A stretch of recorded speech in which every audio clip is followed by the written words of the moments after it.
For centuries, two oppressed peoples shared a tragic bond. The Irish, exiled by famine, war, and religious persecution, and African Americans, stolen from their homeland and enslaved, toiled under brutal systems that valued their labor but despised their humanity. Their stories intertwined, from the sugar plantations of the Bahamas, where Irishmen were sold as indentured servants by Oliver Cromwell and Africans as slaves by the British Empire, to the urban slums of America, where both struggled to survive in poverty. In places like New York City, they lived side by side in overcrowded neighborhoods, worked the same dangerous, low-paying jobs, and often formed bonds through friendship and even marriage. Some Irishmen married black women, defying societal norms, and for a time it seemed that shared struggles might forge a lasting solidarity between these communities. Both were victims of systemic oppression, mocked in newspapers and treated as second-class citizens by a nation that exploited their labor while denying them respect. But there was a key difference, a cruel divide. While the Irish were mocked for their accents, religion and poverty, their whiteness allowed them to assimilate into the larger society over time. African Americans, however, bore the indelible mark of their skin, making escape from systemic racism impossible. It was a privilege the Irish didn't always recognize, and one that, under the pressures of war and propaganda, would ultimately shatter the fragile unity between these two communities. In 1863, this fragile bond was torn apart in the most shameful way.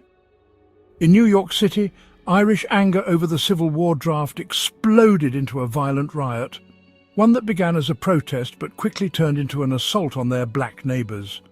What followed was 4 days of terror, destruction and bloodshed, marking the Draft Riots as a dark chapter in Irish-American history. This is the story of the Draft Riots of 1863, a day when shared struggles gave way to division, and unity was lost in a sea of fear, prejudice and shame. By the 1860s, the Irish and African Americans shared the same urban slums, but they were also competing for survival. As newly freed African Americans migrated north to escape the horrors of slavery, they sought the same low-paying jobs that poor Irish immigrants relied on to feed their families. Dock work, construction and factory jobs were scarce, and employers often exploited the animosity between the two groups, pitting them against each other to drive wages even lower. One abolitionist newspaper described the desperation of these workers. The Irishman clings to his shovel, fearful that it may pass to the hand of the freedman. The freedman looks at the shovel and sees hope in its handle. Between them stands the employer, laughing, for he profits from both their struggles. That resentment didn't grow on its own. Anti-black propaganda spread throughout the Irish immigrant communities, inflaming tensions. Politicians and newspapers, eager to maintain control over working-class Irish voters, stoked fears of African Americans as the cause of economic struggles and job scarcity. They painted African Americans as threats to Irish livelihoods, despite the fact that both groups were being exploited by the same system. Tammany Hall, the political machine that courted Irish immigrant support, did little to dispel these fears. Instead, it used the Irish community's struggles to secure loyalty. This manipulation sowed distrust and anger, pushing two oppressed groups further apart. The final spark came with the introduction of the Union Draft Law in March 1863. The Civil War had dragged on, and the Union Army was desperate for soldiers. Under the law, all men aged 20 to 45 were eligible for the draft, but there was a catch. Wealthy men could pay $300 to hire a substitute and avoid being drafted altogether. For poor Irish immigrants, who were already struggling to survive, this was an unbearable injustice. They had no means to pay their way out of the draft, and many felt they were being forced to fight a war they didn't believe was theirs, a war to free African Americans whom they'd been told were their competitors. The $300 exemption symbolized everything the Irish hated about their situation, a system that exploited their poverty, ignored their struggles, and protected the wealthy at their expense. The idea of risking their lives for a cause they'd been manipulated to resent was the final push that sent their anger over the edge. By the summer of 1863, resentment in Irish immigrant communities was boiling over. Propaganda blaming African Americans for the war only fueled their anger further, turning it into a dangerous mix of fear, frustration, and hatred. And then that storm finally broke. The streets of New York City would soon become the stage for one of the darkest chapters in its history. On July 13, 1863, the first signs of unrest began as angry mobs gathered outside draft offices in New York City.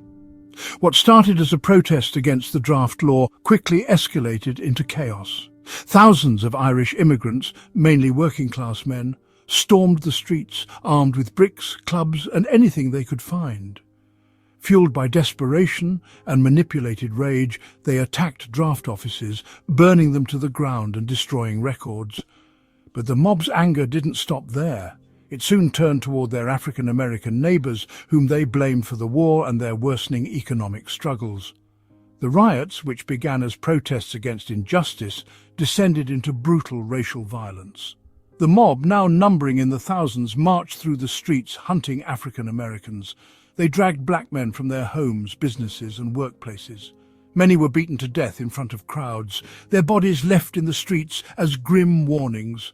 Others were lynched, strung up from lampposts and trees as the mob cheered. One of the most horrifying attacks occurred at the Colored Orphan Asylum. This refuge for over 200 African American children, many of whom had already lost their families to slavery, became a target of the mob's fury. They looted the building, set it ablaze, and forced the children to flee for their lives. Witnesses described the horrifying scene of children running barefoot through the streets, chased by rioters who showed no mercy. The violence wasn't just physical, it was symbolic. The destruction of the orphanage was an attack on the very idea of African American dignity and humanity. It was a message that no one, not even the most vulnerable, was safe from the mob's hatred. In one widely reported incident, a group of Irish rioters chased an African American man into the East River. They pelted him with rocks, forcing him to cling to a pier for hours before he was eventually drowned. Another man was dragged through the streets by a rope around his neck, his body battered and mutilated by the time the mob finally let him go. African Americans weren't the only targets. White abolitionists and anyone who dared to defend their black neighbors were also attacked. Their homes and businesses were looted and they were beaten in the streets. For 4 days, New York City descended into anarchy. The police were overwhelmed and many officers refused to intervene, sympathizing with the rioters. It wasn't until the Union Army, fresh from the battlefield at Gettysburg, was brought in that the riots were finally suppressed. Soldiers fired into the mob, killing dozens and restoring a fragile order. By the time the violence ended, over 100 people were dead, with many more injured. Entire neighborhoods were destroyed, and the African American community was left devastated. Homes were burned to the ground, businesses looted, and families torn apart. The riots left scars that would take generations to heal. The draft riots left New York's African American community shattered.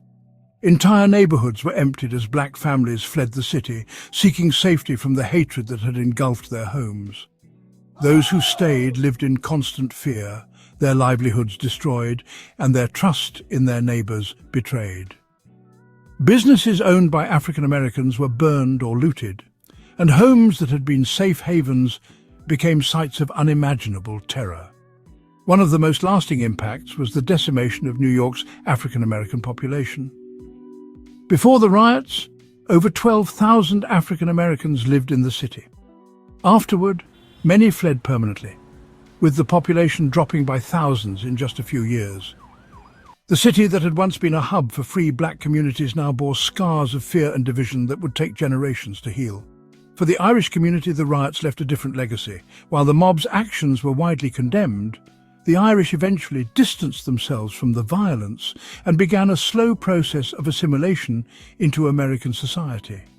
Their whiteness allowed them to blend into the larger white population, leaving behind the prejudice they had faced as immigrants. This process of assimilation, however, came at a cost. To secure their place in white society, many Irish immigrants embraced the very systems of racial exclusion that had once targeted them. By aligning themselves with the dominant racial order, they sought to protect their own interests, even as it meant severing ties with the African American community they had once lived and worked alongside. The Draft Riots also highlighted the deep racial and class divisions in America during the Civil War. While the war aimed to end slavery, the riots revealed how entrenched prejudice and systemic inequality were in northern cities.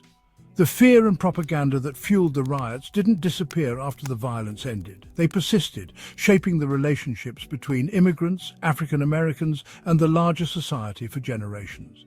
For Irish Americans, the Draft Riots remain a painful stain on their history in the United States. The same community that had endured immense hardship and discrimination found itself complicit in one of the most shameful episodes of racial violence in the country's history. While many Irish immigrants rejected the actions of the rioters, the association with the riots left a mark that is still remembered today. In the aftermath of the Draft Riots, New York City faced the immense challenge of rebuilding, not just its physical structures, but the shattered trust between its communities. Abolitionists, religious leaders and civil rights advocates rallied to support the African American community, which had borne the brunt of the violence. Charities raised funds to provide housing, food and clothing for displaced families, while efforts were made to reconstruct the colored orphan asylum, which had been reduced to ashes. Despite these efforts, many African Americans who had fled the city never returned. Entire neighborhoods were emptied of their black residents, leaving a void that New York's abolitionist movement struggled to fill. The fear and trauma caused by the riots cast a long shadow over the city's African American population, and rebuilding trust between communities proved far more difficult than rebuilding homes and businesses. Despite the shame associated with the violence, the Irish solidified their political influence in New York City, largely through their alignment with Tammany Hall. The political machine, which had manipulated Irish anger during the riots, now helped the community consolidate its power. By appealing to the Irish as a united voting bloc, Tammany Hall ensured that their voices were heard in city politics, often at the expense of African Americans and other marginalized groups. Instead of standing together against systemic oppression, these two communities were driven apart by fear, propaganda, and economic desperation. The Draft Riots of 1863 remain one of the darkest chapters in Irish American history. They are a painful reminder of how fear and prejudice can tear communities apart, and how easily the powerful can manipulate the oppressed for their own gain. Yet they also serve as a call to action, a challenge to confront the forces of division and build bridges of solidarity in their place. What do you think? Could the Irish and African Americans have found unity in their shared struggles? And what lessons can we learn from this tragedy to ensure such things are never repeated? Let us know your thoughts in the comments, and don't forget to like, subscribe, and share this story to keep history alive and relevant.